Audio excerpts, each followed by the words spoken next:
Hello everyone. आज हम एक पैसेज पढ़ेंगे, the habit nobody told me about. एक आदत जिसके बारे में मुझे किसी ने भी नहीं बताया। पास्ट टेंस में है टोल्ड, बताया। I use to think people who read every single day were just naturally disciplined. तो जब भी हम यूज्ड टू इसका यूज करते हैं तो ये बताता है हमारी पास्ट हैबिट्स, हमारे पुराने रूटीन्स, जो कि पहले तो हम लोग पास्ट में मतलब ट्रू समझते थे कि ये सच है, लेकिन अब वो सच नहीं है। तो मैं ऐसा सोचा करता था, आई यूज टू थिंक कि जो लोग पढ़ते हैं हर दिन, और यहाँ पीपल प्लूरल में है इसलिए यहाँ पे वर्ब भी प्लूरल में है, वर जस्ट नेचुरली डिसिप्लिन, की वो डिसिप्लिन्ड होते हैं, अनुशासित होते हैं, अनुशासन में रहकर काम करते हैं, और may be just had more free time than me. या तो हो सकता है कि मेरे से ज्यादा उनके पास फ्री टाइम होता होगा। देन है ये, तो जब भी कंपैरिजन करते हैं, दो चीजों के बीच में तुलना करते हैं, तो हम देन यूज करते हैं। My mornings looked like scrolling through 15 different apps. तो मेरी सुबह तो ऐसे लगती थी कि मैं 15 एप्स खोलकर मोबाइल पे उसके थ्रू स्क्रॉल करता रहता था, एब्जॉर्बिंग नथिंग। और एब्जॉर्ब मतलब कि मैं अपने में मतलब क्या एब्जॉर्ब कर रहा हूँ, कुछ भी नहीं। जब 15 एप्स खोली हुई है तो कंसंट्रेशन तो जीरो ही होगा, है ना, कुछ भी दिमाग में नहीं बैठेगा, तो एब्जॉर्प्शन या जो भी इनपुट है वो कुछ भी नहीं है। रिमेम्बरिंग इवन लेस, और याद रखने की चीज तो और भी कम है, मतलब कि कुछ याद भी नहीं कर सकता था, नहीं कर पाता था, क्योंकि 15 डिफरेंट एप्स, मतलब मन बिल्कुल स्टेबल है ही नहीं। Then one day in a team meeting my colleague Aditya spoke for barely 2 minutes about a completely random topic। फिर क्या हुआ, एक दिन एक टीम मीटिंग चल रही थी जिसमें कि मेरे साथ काम करने वाला कलीग, तो जो भी वर्क प्लेस में हमारे साथ काम करते हैं उनको बोलते हैं कॉलीग। तो टीम मीटिंग में मेरे कॉलीग सहकर्मी आदित्य ने बोला, स्पीच दी कोई, बेयरली 2 मिनट्स, बेयरली मतलब मुश्किल से ही, मतलब केवल सिर्फ 2 minutes, about a completely random topic. तो रैंडम का मतलब होता है कि जो प्लान्ड नहीं था, पूरे एक अनप्लान्ड टॉपिक के ऊपर। एंड एवरीवन लिसन्ड, हर किसी ने उसकी बात सुनी। Not because he was loud or dramatic, but because every sentence he said had weight। तो इसलिए नहीं कि वो जोर से बोल रहा था तो सब लोग सुन रहे थे, या ड्रामेटिक है, बहुत ही ड्रामा क्वेश्चन उसने उसमें दिया तो इसलिए लोग उसको सुन रहे थे, लेकिन इसलिए क्योंकि जो भी वर्ड सेंटेंसेस में यूज कर रहा था वो सभी में वेट था। तो यहाँ पे ये नाउन का काम कर रहा है, मीन्स उसमें इंपॉर्टेंस थी, उसमें सिग्निफिकेंस थी। एक तो वेट का मतलब होता है वजन, यहाँ पे लेकिन जैसे कि है your sentence has weight, your words have weight, तो यहाँ पे वेट का मतलब है कि इंपॉर्टेंस है, सिग्निफिकेंस है। There was a certain lucidity. अब ल्यूसिडिटी इसका मतलब होता है क्लियरनेस इन एक्सप्रेसिंग थॉट्स। तो उसमें उसके थॉट्स हैं वो ब्यूटीफुल तरीके से एक्सप्रेस कर रहा था। There was certain lucidity in how he connected ideas, a natural fluency that made you forget he had not prepared a single note. So यहाँ पे मेड यू फॉरगेट की मतलब जो आपको भुलाने पर ये मजबूर करता, he hadn't prepared a single note, कि उसने बिल्कुल भी प्रिपरेशन नहीं की है, उसकी जो भी स्पीच दे रहा है वो नेचुरल तरीके से ही बोल रहा है। सो कहने का मतलब है आदित्य इस तरह से अपनी बातें क्लियरली और स्मूथली बोल रहा था कि उससे ऐसा लग रहा था जैसे कि उसने पहले से कुछ भी प्रिपेयर नहीं किया, सब कुछ नेचुरली बोल रहा है। I remember thinking, how does he do that. तो मुझे याद है कि मैं सोच रहा था उस टाइम पे, ये ऐसा कैसे कर सकता है। Later I found out his secret wasn't some special talent. तो बाद में मुझे पता चला, या मैंने पता किया, उसका सीक्रेट जो रहस्य था वो कुछ स्पेशल टैलेंट नहीं था, उसमें कोई स्पेशल प्रतिभा नहीं थी। It was simply that he red. बस एक जो रहस्य था और जो भी सीक्रेट था वो था कि वो पढ़ा करता था, बहुत रीड करता था, रीडिंग हैबिट थी। एवरी सिंगल डे, हर एक दिन। Sometimes a mystery novel, sometimes a self help book, sometimes just a magazine he picked up at the airport. It did not matter what, मतलब कुछ भी उसको मिल जाए पढ़ने के लिए, उससे कोई फर्क नहीं पड़ता, तो अलग अलग चीजें पढ़ता था। It mattered that he never skipped it. बस एक चीज मायने रखती थी कि वो कभी भी स्किप मतलब छोड़ता नहीं था पढ़ना, कुछ भी मिल जाए वो पढ़ता था। The moment stayed with me longer than expected. अब वो वाला मोमेंट मेरे साथ बहुत देर तक मेरे दिमाग में बसा रहा, जितना कि मैंने एक्सपेक्ट भी नहीं किया था। कि जब मुझे ये पता चला कि वो कुछ भी पढ़ लेता है जो उसको रीडिंग मटेरियल मिल जाए, चाहे कोई नॉवल मिल जाए, सेल्फ हेल्प बुक मिल जाए, मैगजीन मिल जाए, न्यूज़पेपर मिल जाए। I decided to try it myself. मैंने भी फैसला किया कि मैं खुद भी इसको अपनी लाइफ में इम्प्लीमेंट करूंगा। Not out of any grand ambition, just curiosity. कि ऐसा नहीं है कि मेरा कोई बहुत बड़ी आकांक्षा इच्छा थी, लेकिन जस्ट क्यूरियस, मतलब मैं क्यूरियस था कि मेरे में क्या चेंज आता है। क्यूरियोसिटी थी, जिज्ञासा, जानने की इच्छा। I wasn't much of a newspaper person, so I started with what genuinely interested me. तो मैं कोई न्यूज़पेपर पढ़ने वाला इतना मुझे इंटरेस्ट नहीं था। तो जैसे ये लिखा हुआ है ना बोलने का तरीका, I am not a newspaper person, मतलब कि मैं न्यूज़पेपर पढ़ने का शौक नहीं रखता। ये भी बोलने का तरीका है। So I started with what genuinely interested me. तो मैंने तो उस चीज से शुरुआत करी रीड करना जो कि असल में, रियलिटी में, जेन्युइनली मतलब कि रियली मुझे इंटरेस्ट करती थी, मेरी जिसमें दिलचस्पी थी। A mystery novel I had been meaning to finish for months. तो मेरे को मिस्ट्री नॉवेल्स पढ़ना ज्यादा पसंद था, इसलिए मैंने इससे शुरू किया। ये है short form I plus had, जो कि मैं सोच रहा था काफी महीनों से फिनिश करने के लिए। I had been meaning to finish for months. Some days I picked up a spiritual book my grandmother had left behind. फिर कभी कभार चेंज के लिए मैं पिकअप करता, उठाता एक स्पिरिचुअल, अध्यात्म से रिलेटेड कोई बुक जो कि मेरी ग्रैंड मदर पीछे छोड़ गई थी। other days a magazine article on something as random as space travel। कभी कभी मैगजीन उठा लेता, उसमें कोई आर्टिकल पढ़ने लग जाता, कोई भी आर्टिकल। as random as इसका मतलब है कि इतना अनप्लान्ड होता, जैसे कि स्पेस ट्रेवल, मतलब रैंडम टॉपिक है, ये मैंने प्लान नहीं किया हुआ है, तो कुछ भी पढ़ता मैं भी। The first week was honestly a struggle. पहला हफ्ता अपने आप को मोटिवेट करके रखना कि कुछ भी मिल जाए पढ़ना ही पढ़ना है, तो वो ऑनेस्टली, ईमानदारी से बोलता हूँ, एक स्ट्रगल था, संघर्ष था, बड़ा मुश्किल था मेरे लिए कंटिन्यू करना। My mind kept wandering.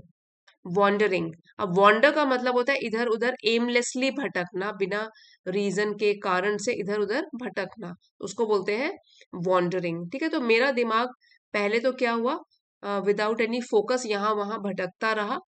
And I would catch myself, I would catch myself re reading the same paragraph 3 times। अब पढ़ने तो बैठ गया, इंटरेस्ट इतना है नहीं, तो आई वुड कैच माई सेल्फ, मैं अपने आप को पाता, री रीडिंग, बार बार पढ़ता हुआ एक ही पैराग्राफ 3 times। क्योंकि बार बार रिपीट इसलिए हो रहा है क्योंकि माइंड जो है वो फोकस नहीं कर पा रहा बुक पर। But I kept at it, लेकिन फिर भी मैं लगा रहा। ऑलमोस्ट स्टबर्नली, तो स्टबर्न का मतलब होता है कि जो जिद्दी होता है, इन डिटर्मिन्ड अनविलिंग मैनर। ठीक है, कि मैं चेंज नहीं होने वाला, तो यहाँ पे जिद कर ली कि पढ़ना तो है ही। I kept at it almost stubbornly and somewhere around the third week, अब तीसरे हफ्ते की बात है, अराउंड थर्ड वीक के अराउंड समथिंग शिफ्टेड, कुछ चेंज हुआ। आई स्टार्टेड नोटिसिंग पैटर्न्स, मैंने नोटिस करना शुरू किया कैसे बुक्स में सेंटेंस के पैटर्न लिखे जाते हैं। How a good writer builds suspense, किस तरीके से कोई अच्छा राइटर है, सस्पेंस मतलब कि जो रोमांच है और क्यूरियोसिटी है वो रीडर्स में कैसे बिल्ड करता है, ये मेरे को समझ आने लग गया। How an idea transitions smoothly from one thought to the next, और किस तरीके से एक आइडिया, एक थॉट, ट्रांजिशन मीन्स स्मूथ तरीके से आगे बढ़ता है, चेंज होता है। सो ट्रांजिशंस मतलब चेंज करता है स्मूथ तरीके से एक थॉट से दूसरे थॉट पर। How even complicated emotions can be explain with clarity, और किस तरीके से जो भी राइटर हैं वो हमारे भावनाओं को भी कितनी इजी और क्लियर तरीके से एक्सप्रेस कर पाते हैं। तो ये मुझे धीरे धीरे समझ आने लगा। With clarity if the words are chosen carefully, अगर वर्ड्स हम सही तरीके से चुनते हैं तो क्लैरिटी के साथ वो एक्सप्लेन भी कर पाते हैं, चाहे कितने भी कॉम्प्लिकेटेड भावनाओं के बारे में उस नॉवल में या उस मैगजीन में बताया गया हो। तो सब चीज मुझे धीरे धीरे समझ आने लगी। और थर्ड वीक से शुरू हुआ। I wasn't just reading any more, I was absorbing a rhythm. तो मैं अब, जब मैं थर्ड वीक के बाद अब पढ़ रहा था, तो ऐसा नहीं है कि मैं ऊपर ऊपर से पढ़ रहा हूँ या मेरा दिमाग भटक रहा है, वॉन्डर कर रहा है इधर उधर। It is not wandering any more, मैं एब्जॉर्ब कर रहा हूँ। मतलब कि मैं कुछ ना कुछ गेन कर रहा हूँ, उसमें इनपुट ले रहा हूँ, एक तरीके की रिदम। तो रिदम होता है रेगुलर रिपीटेड पैटर्न, एक लय। Slowly that rhythm began showing up in my own conversation. फिर धीरे धीरे क्या हुआ, जो रिदम मैं पढ़ता था वही जो मैं बातचीत करता था उसमें वो नजर आने लगी। मीन्स मैं वो वाले वर्ड्स, वो वाले फ्रेजेस और पैटर्न्स बोलने में भी, बातचीत करते टाइम यूज करने लगा। I found my self pausing less. मैंने पाया कि अब बात करते टाइम, पॉज का मतलब होता है to give a short break, थोड़ी देर के लिए रुकना, कि मैं अब रुक नहीं रहा हूं, मतलब वर्ड्स ढूंढने के इतनी रिक्वायरमेंट नहीं है। Searching for words less and somehow sounding more sure of what I was saying. और मुझे ऐसा लग रहा था कि मैं अब जो भी बोल रहा हूँ श्योरिटी के साथ और क्लैरिटी के साथ बोल पा रहा हूँ। Even when I वॉजन entirely sure, I believed in my self. और अब जब मेरे में कॉन्फिडेंस आने लगा, तो चाहे मैं श्योर भी नहीं था पूरा कि मैं सही बोल रहा हूँ कि नहीं बोल रहा हूँ, फिर भी अपने आप पर मुझे विश्वास था। I believed in myself. It's been 8 months now, यही हैबिट रखे हुए, इट हैज, इसका ये शॉर्ट फॉर्म है, it has been 8 months now. अब 8 महीने हो चुके हैं। And reading isn't a task on my to do list any more. और रीडिंग करना, पढ़ना, अब ये मेरे टास्क या मेरे आज के जो काम है उनकी गिनती में शामिल नहीं है। मीन्स अब तो मुझे, I look forward to reading. अब मुझे एक टास्क या एक काम की तरह नहीं लगता रीडिंग, अब मैं इंजॉय करता हूँ। टू डू लिस्ट कौन सी होती है, जो हम जैसे डे टू डे लिस्ट बनाते हैं ना, ऐसे कि लिस्ट टू डू टुडे, तो हम कैसे बोलते हैं उसको, टू डू। जैसे कि एक ये काम करना है, दूसरा ये करना है, तीसरा तो रीडिंग नहीं लिखता था इसमें कि अब मुझे रीडिंग भी करना है, बिकॉज अब तो ये मेरी लाइफ का एक हिस्सा ही बन गया था। It's just part of my morning, like brushing my teeth. जैसे कि ब्रश करना हम टास्क में नहीं लिखते हैं, वो तो जस्ट एक नेचुरल सी बात है, तो रीडिंग भी मेरे लिए नेचुरल सा इंजॉयमेंट का एक स्रोत बन गया। Some weeks it is fiction, some week it is a biography, some weeks it is just whatever books my friend recommended. So change करता रहता, कुछ हफ्ते पढ़ता फिक्शन जिसमें कि स्टोरीज होती है, काल्पनिक कहानियां होती हैं। कुछ हफ्ते में पढ़ता बायोग्राफी, इसका मीनिंग होता है a written account of someone's life, मतलब जीवनी। और कुछ हफ्ते में पढ़ता जो भी मेरे फ्रेंड्स मुझे पढ़ने के लिए बोलते कि ये बुक पढ़ना, रेकमेंड करते, मतलब सजेस्ट करते, तो रेकमेंडेड मीन्स सजेस्टेड। तो ये मैं चेंज करता रहता ओवर कॉफी, मतलब कॉफी पीते हुए। What surprise me most wasn't the fancy vocabulary I picked up, दो दैट हेल्प। किस चीज ने मुझे बहुत सरप्राइज किया, आश्चर्य में डाला, वो ये नहीं था कि कितने एडवांस वोकैबुलरी मैंने पिकअप किए या लर्न कर लिए। दो इट वॉज दैट हेल्प्ड, उसने हेल्प तो किया मुझे। तो दो का मतलब है हालांकि उस वोकैबुलरी ने मेरी हेल्प तो करी, लेकिन सिर्फ ये बात नहीं थी। It was the quiet confidence that came from actually having something worthwhile to say. लेकिन लगातार पढ़ना, एक उसने मुझे एक कॉन्फिडेंस दे दिया, जो कि that came from actually having something worthwhile to say, जिसकी वजह से मैं एक्चुअली बोल पाया। वर्थवाइल मतलब कि बोलने लायक चीजें जो होती थी वो मैं बोल पाता था, तो ऐसा कॉन्फिडेंस मेरे पास आया। As Malcolm X once put it, अब जैसा कि इन्होंने कहा है, my alma mater. So alma mater इसका मतलब होता है कि एक कोई स्कूल या कॉलेज जहां से आपने पढ़ाई की हो, उसको बोलते हैं, जैसे शिक्षा संस्थान जहां से आपने पढ़ाई की हो। My alma martyr was books, उन्होंने कहा है कि मेरी शिक्षा संस्थान क्या है? किताबें हैं। A good library. I could spend the rest of my life reading, just satisfying my curiosity. तो मेरा स्कूल, मेरा कॉलेज बुक्स है, मेरे लिए एक लाइब्रेरी है, और जहाँ पे मैं अपनी रेस्ट ऑफ माय लाइफ मतलब बाकी बची हुई जिंदगी पढ़ते हुए बिता सकता हूँ। बस अपनी क्यूरियोसिटी जो है, मेरी जानने की इच्छा है, वो क्यूरियोसिटी भी मेरी मेरी खत्म हो जाती है, और पढ़ के मेरी बहुत सारी जो भी क्यूरियोसिटी है वो सेटिस्फाई हो जाती है, संतुष्ट हो जाता हूँ मैं पढ़ के। I am not saying one book will change your life overnight. तो मैं ये तो नहीं कह रहा कि एक बुक पढ़ने से आपकी पूरी की पूरी लाइफ रातों रात चेंज हो जाएगी।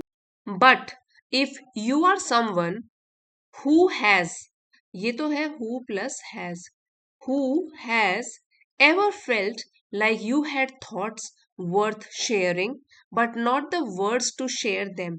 तो अगर आप उन लोगों में से हो, यू आर समवन जिसको कि कभी फीलिंग होती है ऐसे कि आपके पास बहुत सारे थॉट्स हैं दिमाग में जो कि शेयर करने के लायक है, वर्थ है, लेकिन वर्ड्स नहीं है आपके पास कि कैसे उनको शेयर किया जाए। May be it's worth picking up what ever it is you actually enjoy reading. तो मे बी हो सकता है कि अच्छा रहे कि आप कुछ भी एक बुक पढ़ने के लिए पिकअप करो, वट एवर इट इज, जो कोई भी हो, आपको एक्चुअली असल में इंजॉय करते हो आप रीड करना। Giving it 15 quite minutes a day, और सिर्फ 15 मिनट शांति से बैठ के पूरी कंसंट्रेशन के साथ आप उसको पढ़ो, and seeing where it takes you. और फिर ये देखना कि आपको वो वहां से कहाँ तक ले जाता है, कितनी दूर ले जाता है, और कितने चेंजेस आपके अंदर ले आता है रीडिंग टेक्निक। तो पूरे आर्टिकल ने हमको ये सिखाया कि रोज कुछ भी पढ़ना, चाहे वो नॉवल हो, सेल्फ हेल्प बुक हो, मैगजीन हो, सिर्फ नॉलेज ही नहीं बढ़ाता बल्कि हमारी सोचने की, बोलने की क्लैरिटी और कॉन्फिडेंस ये भी नेचुरली इम्प्रूव करता है। तो जो चीज भी आप जेन्युइनली इंजॉय करते हो वही पढ़ो, और रिजल्ट अपने आप आपको दिखेगा। तो आज से ही आप भी 15 मिनट्स रोज देकर देखिए। After 1 month see the difference. आगे बढ़ते हैं, और वोकेबलरी आप उसका स्क्रीनशॉट ले सकते हो। यहाँ पे प्रोनाउंसिएशन भी है वर्ड्स की, जैसे कि ल्यूसिडिटी, वेट, डिसिप्लिन, और सब मीनिंग हिंदी एंड इंग्लिश में दिया गया है। तो आप स्क्रीन को पॉज करके यहाँ पे स्क्रीनशॉट ले सकते हो।